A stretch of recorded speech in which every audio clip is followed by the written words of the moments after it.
రాజమౌళి ఒక సినిమా మొదలు పెట్టాడంటే అందరి దృష్టి దానిపైనే ఉంటుంది. ఆ సినిమాకి సంబంధించిన అప్డేట్స్ ఏమిటి, ప్రీ ప్రొడక్షన్ లో ఏం జరుగుతోంది, సినిమా కోసం ఎలాంటి సెట్స్ వేస్తున్నారు, సినిమాని ఎక్కడెక్కడ ప్లాన్ చేశారు, ఈసారి రాజమౌళి సినిమాలో హీరో ఎలా ఉండబోతున్నాడు, ఇలాంటి ప్రశ్నలు ప్రేక్షకుల మధ్యలో మెదులుతూ ఉంటాయి. రాజమౌళి ఈ సినిమా అనౌన్స్ చేసిన రోజునే మహేష్ బాబు లాక్ అయిపోయాడు. బాహుబలి 5 ఏళ్లు, RRR 3 ఏళ్లు, ఈ సినిమాల షూటింగ్ ప్రారంభం కావడానికి ముందు ప్రభాస్, రాణా, ఎన్టీఆర్, రామ్ చరణ్ ఎంత కష్టపడ్డారో అందరికీ తెలుసు. ఈ సినిమా కోసం మహేష్ ని రాజమౌళి ఎన్నేళ్లు అరెస్ట్ చేస్తాడో తెలీదు.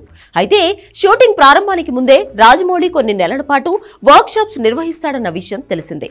ప్రస్తుతం అదే పనిలో బిజీగా ఉన్నాడు. ఓ పక్క మహేష్ లుక్ మార్చేందుకు తీవ్రంగా కృషి చేస్తున్నాడు రాజమౌళి. ఫారెస్ట్ బ్యాక్ డ్రాప్ లో ఇండియానా జోన్స్ తరహాలో సినిమా ఉంటుందని ఇప్పటికే ప్రకటించిన విషయం తెలిసిందే. మరి అలాంటి సినిమాలో హీరో ఎలా ఉండాలి అనే దానికి ఒక ఫార్ములా ఉంది. దాని ప్రకారమే మహేష్ కి హాలీవుడ్ స్టార్ హీరో లుక్ తీసుకురాబోతున్నారు. అది వెంటనే సాధ్యపడదన్న విషయం తెలిసిందే. ఇంకా చాలా నెలలు మహేష్ భారీ వర్కౌట్ చేయాల్సి ఉంటుంది. దీనికోసం మహేష్ కఠోర శిక్షణ తీసుకోవాల్సిన అవసరం ఉందట. రాజమౌళితో సినిమా చేయాలంటే ఎంతటి పెద్ద హీరో అయినా అతను చెప్పింది వినాల్సిందే. నెలల తరబడి ఫిట్నెస్ విషయంలో యాక్టింగ్ పరంగా శిక్షణ తీసుకోవాల్సిందే. ఈ సినిమా కోసం కొన్ని నెలలు భారీ వర్క్ షాప్లు, రిహార్సల్స్ నిర్వహించేందుకు అందరినీ సన్నద్ధం చేస్తున్నాడు రాజమౌళి.